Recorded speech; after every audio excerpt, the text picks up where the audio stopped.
ಕಾಂಗ್ರೆಸ್ನಲ್ಲಿ ಪಟ್ಟದ ಆಟ ಮುಗಿಯುವ ಲಕ್ಷಣಗಳು ಕಾಣಿಸ್ತಿಲ್ಲ. ಕ್ಷಣ ಕ್ಷಣಕ್ಕೂ ಬೆಳವಣಿಗೆಗಳು. ಮುಂದೆ ಏನಾಗುತ್ತೆ, ಸಿಎಂ ಕುರ್ಚಿ ಕತೆ ಏನು, ಬದಲಾಗತ್ತಾ, ಹೀಗೆ ನೂರಾರು ಗೊಂದಲಗಳು, ಪ್ರಶ್ನೆಗಳು ಕಳೆದ ಹಲವು ತಿಂಗಳಿಂದ ನಡೀತಾನೇ ಇದೆ. ಇದೀಗ ಮತ್ತದೇ ಪ್ರಶ್ನೆ. ಈ ಸಲ ಅದಕ್ಕೆ ಫುಲ್ ಸ್ಟಾಪ್ ಬೀಳತ್ತಾ? ಇದುವೇ ಇವತ್ತಿನ ಪಂಚಾಯಿತಿಯ ಮೊದಲ ಸ್ಟೋರಿ. ಸಿಡಬ್ಲ್ಯೂಸಿಯಲ್ಲಿ ಕ್ಲೈಮ್ಯಾಕ್ಸ್. ಹೌದು, ಸಿಎಂ ಬದಲಾವಣೆ ಗೊಂದಲದ ನಡುವೆ ಸಿದ್ದರಾಮಯ್ಯ ದೆಹಲಿಗೆ ತೆರಳಿದ್ದು ನಾಳೆ ನಡೆಯಲಿರುವ ಕಾಂಗ್ರೆಸ್ ಕಾರ್ಯಕಾರಿಣಿಯಲ್ಲಿ ಸಿದ್ದರಾಮಯ್ಯ ಭಾಗಿಯಾಗಲಿದ್ದಾರೆ. ಇದೇ ವೇಳೆ ಹೈಕಮಾಂಡ್ ನಾಯಕರನ್ನ ಪ್ರತ್ಯೇಕವಾಗಿ ಭೇಟಿಯಾಗ್ತಾರೆ. ಸಿಎಂ ಬದಲಾವಣೆ ಗೊಂದಲಗಳ ಬಗ್ಗೆ ಮತ್ತೊಂದು ಸುತ್ತಿನ ಚರ್ಚೆ ಆಗುವ ಕುತೂಹಲ ಕೂಡ ಇದೆ. ಇವೆಲ್ಲದೇ ಕಾರಣಕ್ಕಾಗಿ ಡಿಕೆಶಿ ಖರ್ಗೆ ಅವರನ್ನ ಭೇಟಿ ಮಾಡಿ ಕ್ಲಾರಿಟಿ ಕೊಡಿ ಅಂತ ಕೇಳಿದ್ರು. ಹಾಗಾಗಿ ಇದಕ್ಕೆ ನಾಳೆಯೇ ಕ್ಲೈಮ್ಯಾಕ್ಸ್ ಸಿಗುತ್ತಾ ಅನ್ನೋದು ಕಾದು ನೋಡಬೇಕು. ಮತ್ತೊಂದು ಕಡೆ ದಲಿತ ಸಿಎಂ ದಾಳವು ಕೂಡ ಬರ್ತಾ ಇದೆ. ದಲಿತ ಸಿಎಂ ಕೂಗಿನ ಬೆನ್ನಲ್ಲೇ ಸಿಎಂ ಸ್ಥಾನಕ್ಕೆ ಎಡಬಲ ಪೈಪೋಟಿ ಕೂಡ ಜೋರಾಗಿದೆ. ದಲಿತ ದಾಳದಲ್ಲಿ ಪರಮೇಶ್ವರ್ ಮುಂಚೂಣಿಯಲ್ಲಿದ್ರೆ ಮುನಿಯಪ್ಪ ಅವರ ಹೆಸರು ಕೂಡ ಕೇಳಿ ಬರ್ತಾ ಇದೆ. ಮತ್ತೊಂದು ಕಡೆ ಜಮೀರ್ ಅವರು ಮುಂದಿನ ಡಿಸಿಎಂ ಅನ್ನುವ ಘೋಷಣೆಗಳು ಕೂಡ ಕೇಳಿ ಬರ್ತಾ ಇರೋದು. ಏನಾಗತ್ತೆ ಅನ್ನುವಂತಹ ಕುತೂಹಲ ಕೂಡ ಇದೆ. ಬಿಜೆಪಿಯವರು ಇದೇ ವಿಚಾರವನ್ನ ಇಟ್ಕೊಂಡು ಪದೇ ಪದೇ ಕಾಲೆಳಿತಾ ಇದ್ದಾರೆ. ಸಿದ್ದರಾಮಯ್ಯ ಅವರು ದಿಲ್ಲಿಗೆ ಹೋಗ್ತಾ ಇರೋದಕ್ಕೆ ಟಾಂಗ್ ಅನ್ನು ಕೂಡ ಕೊಡ್ತಾ ಇದ್ದಾರೆ. ಯಾವಾಗ ಬೇಕಾದ್ರೂ ಸರ್ಕಾರ ಬೀಳಬಹುದು ಅನ್ನುವಂತಹ ವಿಚಾರವನ್ನ ಹೇಳ್ತಾ ಇರುವ ಸಂದರ್ಭದಲ್ಲಿ ಕಾಂಗ್ರೆಸ್ಸಿಗರು ಇದಕ್ಕೆ ಟಾಂಗ್ ಕೊಟ್ಟಿದ್ದಾರೆ. ಅವೆಲ್ಲದರ ಮಧ್ಯೆ ಮಾಜಿ ಪ್ರಧಾನಿ ದೇವೇಗೌಡರು ಕೂಡ ಸಿದ್ದರಾಮಯ್ಯ ಅವರಿಗೆ ಮಾತಿನ ಪಂಚ್ ಕೊಟ್ಟಿದ್ದಾರೆ. ಇವೆಲ್ಲದರ ಬಗ್ಗೆ ವರದಿಯನ್ನ ನೋಡೋಣ. ಇನ್ನು ಪಂಚಾಯಿತಿಯ ಎರಡನೇ ಸ್ಟೋರಿಯನ್ನ ನಾವು ಗಮನಿಸ್ತಾ ಹೋಗೋದಾದ್ರೆ, ಹೀಲಿಯಂ ಸ್ಫೋಟ, ಎನ್ಐಎ ಎಂಟ್ರಿ. ಹಾಗಾದ್ರೆ ನಿನ್ನೆ ನಡೆದಂತಹ ಘಟನೆ ಏನು? ಯಾವ ರೀತಿಯಾಗಿ ಸಾಂಸ್ಕೃತಿಕ ನಗರಿ ವಿಶ್ವವಿಖ್ಯಾತ ಮೈಸೂರಿನಲ್ಲಿ ಮುಖ್ಯಮಂತ್ರಿ ಅವರ ತವರು ಜಿಲ್ಲೆಯಲ್ಲೇ ಸ್ಫೋಟ ಆಗಿದೆ. ನಿನ್ನೆ ಅರಮನೆಯ ಜಯ ಮಾರ್ತಾಂಡ ಗೇಟ್ ಬಳಿ ಬಲೂನಿಗೆ ತುಂಬಿಸುವ ಹೀಲಿಯಂ ಗ್ಯಾಸ್ ಸಿಲಿಂಡರ್ ಸ್ಫೋಟವಾಗಿದೆ. ಸೈಕಲ್ನಲ್ಲಿ ಹೀಲಿಯಂ ಸಿಲಿಂಡರ್ ಇಟ್ಕೊಂಡು ಬಲೂನ್ ಮಾರಾಟ ಮಾಡ್ತಾ ಇದ್ದ 40 ವರ್ಷದ ಸಲೀಂ ಸ್ಫೋಟದಲ್ಲಿ ಮೃತಪಟ್ಟಿದ್ದು, ಜೊತೆಗೆ ಗಾಯಾಳು ಮಂಜುಳಾ ಕೂಡ ಸಾವನ್ನಪ್ಪಿದ್ದಾರೆ. ಈ ಪ್ರಕರಣದಲ್ಲಿ ಸಾಕಷ್ಟು ಅನುಮಾನಗಳು ಕೂಡ ಇದೆ. ಎನ್ಐಎ ಇದೀಗ ಎಂಟ್ರಿ ಆಗಿದ್ದು ತನಿಖೆಯನ್ನ ಆರಂಭ ಮಾಡಿದೆ. ಆ ತನಿಖೆಗೆ ಯಾವ ರೀತಿಯ ಅನುಮಾನಗಳು ಪುಷ್ಟಿ ಕೊಟ್ಟಿದೆ ಅನ್ನೋದನ್ನ ಕೂಡ ನೋಡ್ತಾ ಹೋಗೋಣ. ಇನ್ನು ಪಂಚಾಯಿತಿಯ ಮೊದಲ ಸ್ಟೋರಿಯ ಕಡೆ ಗಮನ ಹರಿಸೋಣ.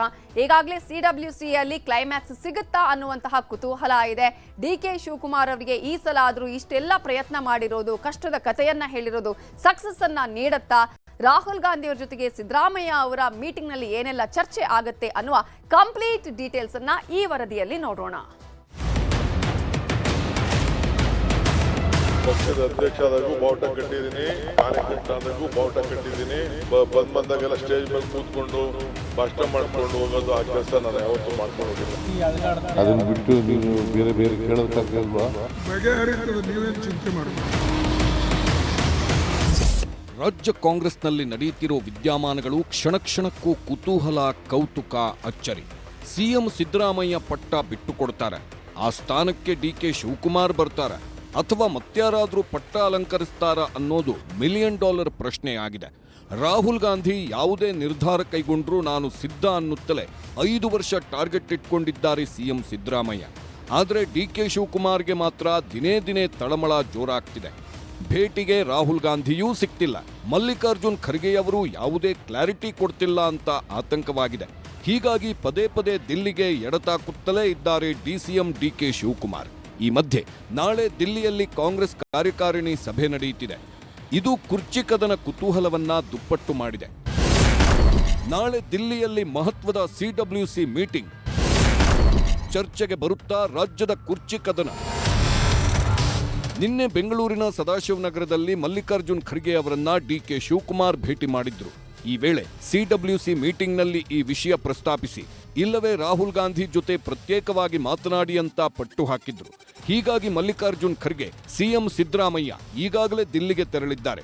ಈ ವೇಳೆ ದಿಲ್ಲಿಯಲ್ಲಿ ರಾಜ್ಯದ ಕುರ್ಚಿ ವಿಚಾರ ಚರ್ಚೆಗೆ ಬರುತ್ತಾ ಅನ್ನೋದು ಭಾರೀ ಕುತೂಹಲ ಹುಟ್ಟುಹಾಕಿದೆ.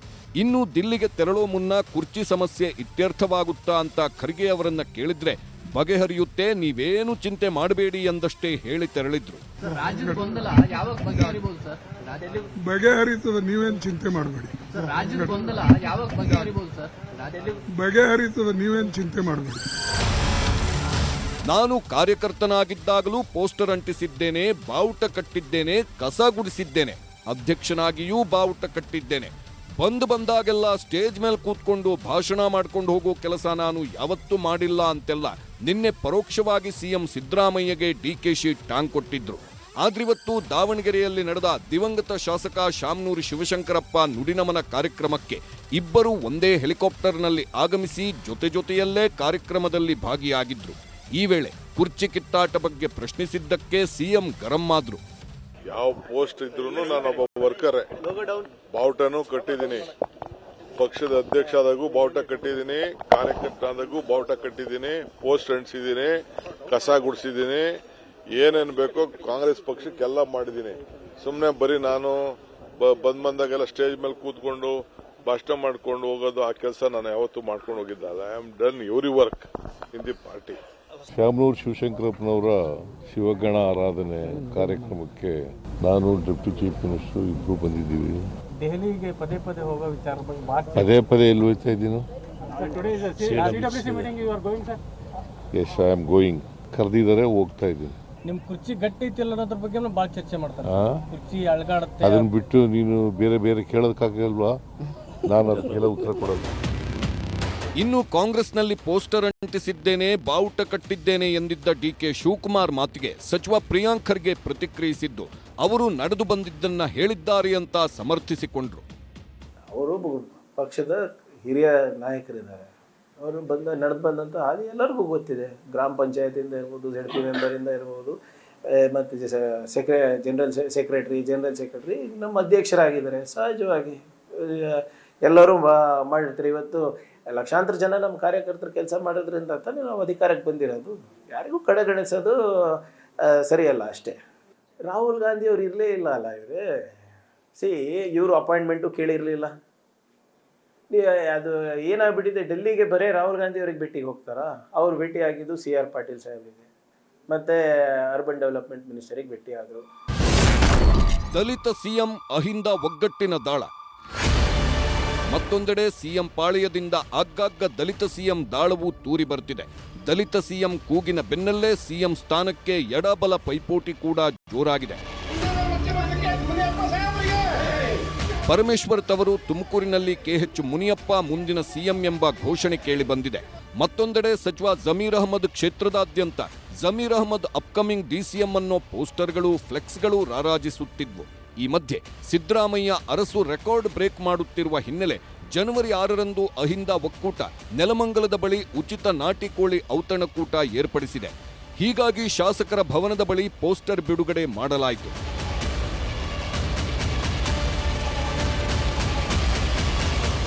ಇನ್ನು ದಲಿತ ಸಿಎಂ ವಿಚಾರ ಮತ್ತಷ್ಟು ರಂಗು ಪಡೆದಿದೆ. ಸಿಎಂ ಬದಲಾದ್ರೆ ಸಿದ್ದರಾಮಯ್ಯ ಪರಮೇಶ್ವರ ಹೆಸರು ಹೇಳ್ತಾರೆಂಬ ಚರ್ಚೆಗೆ ನೋ ಕಮೆಂಟ್ಸ್ ಅಂತ ನಿರಾಕರಿಸಿದ್ರು. ಅಲ್ಲದೆ ಅಹಿಂದ ಮತ್ತು ದಲಿತ ಸಮಾವೇಶ ಮಾಡೋದಾಗಿ ಹೇಳಿದ್ರು. No comments.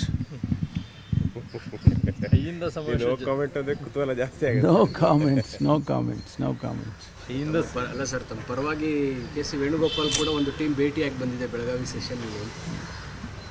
ನಾನು ಹೇಳಿದೆಲ್ಲ, ನೋ ಕಾಮೆಂಟ್ಸ್. ದಲಿತ ಸಮಾವೇಶ ಮಾಡಬೇಕು ಅನ್ನೋ ಚಿಂತನೆ ಇದೆ ಸರ್ ಕಾಂಗ್ರೆಸ್ನಿಂದ, ನಮ್ಮ ನೇತೃತ್ವದಲ್ಲಿ. ಎಲ್ಲ ಮಾಡ್ತೀವಿ. ಅಹಿಂದ ಸಮಾವೇಶ ಆದಮೇಲೆ ದಲಿತ ಸಮಾವೇಶನೂ ಮಾಡ್ತೀವಿ, ಕಾರ್ಯಕರ್ತರ ಸಮಾವೇಶನೂ ಮಾಡ್ತೀವಿ. ಕಾಂಗ್ರೆಸ್ ಪಕ್ಷದ ಅಡಿಯಲ್ಲಿ ಇವೆಲ್ಲ ಕಾರ್ಯಕ್ರಮಗಳು ಮಾಡ್ತೀವಿ. ನಾವೇನು ವಿಭಿನ್ನವಾಗಿ ಮಾಡುವಂಥದ್ದು ಏನಿಲ್ಲ. ಇನ್ನು ನಿನ್ನೆ ಚಿಕ್ಕೋಡಿಯಲ್ಲಿ ಮಾತನಾಡಿದ್ದ ಸಿಎಂ ಪುತ್ರ ಯತೀಂದ್ರ ಸಿದ್ದರಾಮಯ್ಯ 5 ವರ್ಷ ಸಿಎಂ ಬದಲಾಗಲ್ಲ ಅಂತ ಪುನರುಚ್ಚರಿಸಿದ್ರು. ಇದಕ್ಕೆ DKಶಿ ಆಪ್ತರು ಮತ್ತೆ ಅಸಮಾಧಾನ ವ್ಯಕ್ತಪಡಿಸಿದ್ದಾರೆ. ಈಗಾಗಲೇ ಅದ್ರ ಬಗ್ಗೆ ನಾನು ಹೇಳಿದ್ದೀನಿ, ಮತ್ತೆ ಅದ್ರ ಬಗ್ಗೆ ಏನು ಹೇಳಬೇಕಾಗಿಲ್ಲ. ಮತ್ತೆ CM ಅವರು ಕೂಡ ಸ್ಪಷ್ಟನೆ ಕೊಟ್ಟಿದ್ದಾರೆ. ಸೊ ಒಂದ್ಸರಿ ಅವ್ರು ಹೇಳಿದ ಮೇಲೆ ನಾವು ಹೇಳೋದು ಇನ್ನೂ ಬಾಕಿ ಇದೆ. 5 ವರ್ಷ ಅವರೇ ಮುಖ್ಯಮಂತ್ರಿ ಆಗಿರ್ತಾರೆ. 5 ವರ್ಷದ ಜನ ಆಶೀರ್ವಾದ ಮಾಡಿದ್ದಾರೆ. ಹೈಕಮಾಂಡ್ ಕೂಡ ಅವರಿಗೆ ಇದು ಮಾಡಿದ್ದಾರೆ. 5 ವರ್ಷ ಅವರೇ ಇರ್ತಾರೆ. ರಾಜ್ಯದಲ್ಲಿ ಮಾನ್ಯ ಮುಖ್ಯಮಂತ್ರಿಗಳು ಒಳ್ಳೆ ಯೋಜನೆಗಳನ್ನು ಕೊಟ್ಟಿದ್ದಾರೆ, ಒಳ್ಳೆ ಗ್ಯಾರಂಟಿ ಸ್ಕೀಮ್, ಒಳ್ಳೆ ಆಡಳಿತ ಕೊಡ್ತಾ ಇದ್ದಾರೆ. ಅವರು ಕೂಡ 5 ವರ್ಷಗಳ ಕಾಲ ಮುಖ್ಯಮಂತ್ರಿಗಳಾಗಿ ಮುಂದುವರಿಬೇಕಂತ ನಮ್ಮದು ನೋಡೋಣ. 2 ಕುರ್ಚಿ ಇಲ್ಲೇ ಇದಾವೆ, ಹೊಸ ಕುರ್ಚಿ ಹಳೆ ಕುರ್ಚಿ ಎಲ್ಲ ಇಲ್ಲೇ ಇದಾವೆ. ಈಗ ಬೇಡ ವಿಷಯ, ಈಗ ಬೇಡ ಅದು ಮಾತಾಡೋದು ಸಂಜೆ ಮಾತಾಡೋಣ. ಅವ್ರು ಬಂದು ಮುಜುಗರ ಮಾಡಿ ಚೆನ್ನಾಗಿ ಕಾಣೋದು. ವೈರಾಗ್ಯ ಅಲ್ಲ, ಕೆಲವರು ಹೊಸ್ದಾಗಿ ಬಂದಿರೋರಿಗೆ ಆದ್ರೆ ಅವರ ಕಷ್ಟ ಗೊತ್ತಿಲ್ಲ, ಅದನ್ನು ತಿಳಿಸ್ಕೊಡ್ತಾವ್ರು ಅಷ್ಟೇ. ಸರ್ಕಾರ ಯಾವಾಗ ಬೇಕಾದರೂ ಬೀಳಬಹುದು. ವಿಜಯೇಂದ್ರ ಮಾತಿಗೆ ಕೆರಳಿದ ಕಾಂಗ್ರೆಸ್ಸಿಗರು. ಇನ್ನು ಕಾಂಗ್ರೆಸ್ನಲ್ಲಿ ನಡೆಯುತ್ತಿರೋ ಬೆಳವಣಿಗೆಗಳ ಬಗ್ಗೆ ಬಿಜೆಪಿಗರು ಕಾಲೆಳೆದಿದ್ದಾರೆ. ಪದೇ ದಿಲ್ಲಿಗೆ ಹೋಗ್ತಿರುವುದಕ್ಕೆ ಟಾಂಗ್ ಕೊಟ್ಟಿದ್ದು ದೆಹಲಿ ದಂಡಯಾತ್ರೆ ಮುಗಿಯುವ ಲಕ್ಷಣ ಕಾಣುತ್ತಿಲ್ಲ. ಜನರ ಸಮಸ್ಯೆಗಳನ್ನ ಆಲಿಸಿ ಪರಿಹಾರ ನೀಡುವುದಕ್ಕಿಂತ ಅಧಿಕಾರದ ಕುರ್ಚಿಯೇ ಇವರ ಮೊದಲ ಆದ್ಯತೆಯಾಗಿದೆ. ಮಾನ್ಯ ಮುಖ್ಯಮಂತ್ರಿಗಳೇ, ಹೀಗೆ ಪದೇ ಪದೇ ದೆಹಲಿಗೆ ಭೇಟಿ ನೀಡುವುದಕ್ಕಿಂತ ನಕಲಿ ಗಾಂಧಿ ಕುಟುಂಬದವರ ಮನೆಯ ಗೇಟು ಬಳಿ ವಾಸ್ತವ್ಯ ಹೂಡಿ ಅಂತ ಲೇವಡಿ ಮಾಡಿದ್ದಾರೆ. ಇನ್ನು ಬೆಂಗಳೂರಿನ ಬಿಜೆಪಿ ಕೇಂದ್ರ ಕಚೇರಿಯಲ್ಲಿ ನಡೆದ ರಾಷ್ಟ್ರೀಯ ವೀರ ಬಾಲ ದಿವಸ್ ಕಾರ್ಯಕ್ರಮದಲ್ಲಿ ಬಿಜೆಪಿ ರಾಜ್ಯಾಧ್ಯಕ್ಷ ಬಿವೈ ವಿಜಯೇಂದ್ರ ಹೇಳಿರೋ ಮಾತಿಗೆ ಕಾಂಗ್ರೆಸ್ಸಿಗರು ಕೆರಳಿ ಕೆಂಡವಾಗಿದ್ದಾರೆ. ಸರ್ಕಾರ ಯಾವಾಗ ಬೇಕಾದರೂ ಬೀಳಬಹುದು ಅನ್ನೋ ವಿಜಯೇಂದ್ರ ಮಾತಿಗೆ ಕಾಂಗ್ರೆಸ್ಸಿಗರು ತಿರುಗೇಟು ಕೊಟ್ಟರು. 2028ಕ್ಕೆ ವಿಧಾನಸಭಾ ಚುನಾವಣೆ ಬರ್ತದೆ,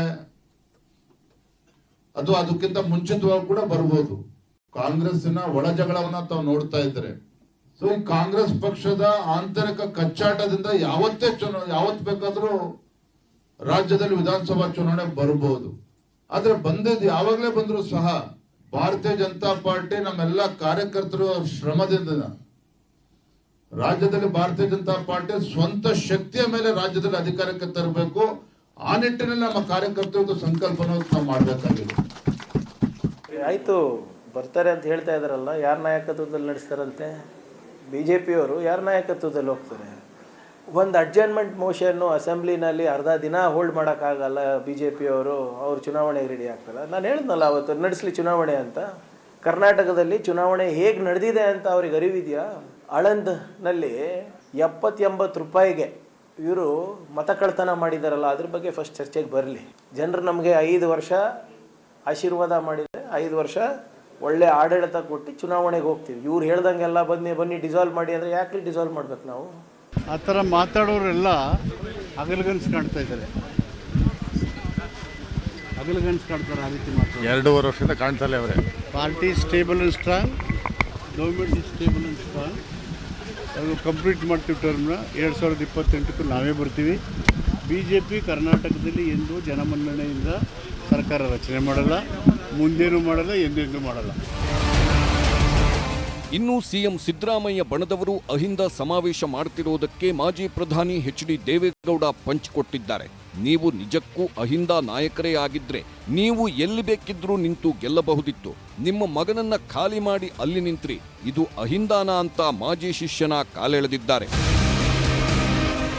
ಕಾಂಗ್ರೆಸ್ನಲ್ಲಿ ಕುರ್ಚಿ ಕದನ ತಾರಕಕ್ಕೇರಿದ್ರೆ ವಿಪಕ್ಷಗಳಿಗೆ ಇದೇ ಆಹಾರವಾಗಿದೆ. ನಾಳೆ ದಿಲ್ಲಿಯಲ್ಲಿ ನಡೆಯಲಿರೋ CWC ಸಭೆ ಬಳಿಕವಾದ್ರೂ ಈ ಗೊಂದಲಗಳಿಗೆಲ್ಲ ಹೈಕಮಾಂಡ್ ತಿಲಾಂಜಲಿ ಇಡುತ್ತಾ ಅಥವಾ ಬಜೆಟ್ ಅಂತ ಮತ್ತಷ್ಟು ದಿನ ಕಾದು ನೋಡುವ ತಂತ್ರಕ್ಕೆ ಶರಣಾಗುತ್ತಾ ಕಾದು ನೋಡಬೇಕು. Bureau report, news 18. ಡಿಕೆಶಿ ಬಣದವರೇ ಹೇಳಿದ ಹಾಗೆ ಈ ಎಲ್ಲ ಗೊಂದಲಗಳಿಗೆ ಆದಷ್ಟು ಬೇಗ ಪರಿಹಾರ ಸಿಗುತ್ತೆ ಅನ್ನುವಂತಹ ನಂಬಿಕೆಯಲ್ಲಿದ್ದಾರೆ. ಅದಕ್ಕೆ ನಾಳೆಯೇ ಮುಹೂರ್ತ ಫಿಕ್ಸ್ ಆಗುತ್ತಾ? ರಾಹುಲ್ ಗಾಂಧಿ ಅವರ ಜೊತೆ ಸಿದ್ದರಾಮಯ್ಯ ಅವರು ಮಾತನಾಡಿ ಈ ಎಲ್ಲ ಗೊಂದಲಗಳಿಗೆ ತೆರೆ ಎಳೆಯುವಂತಹ ಕೆಲಸ ಆಗತ್ತಾ ಅನ್ನೋದು ಕಾದು ನೋಡಬೇಕು.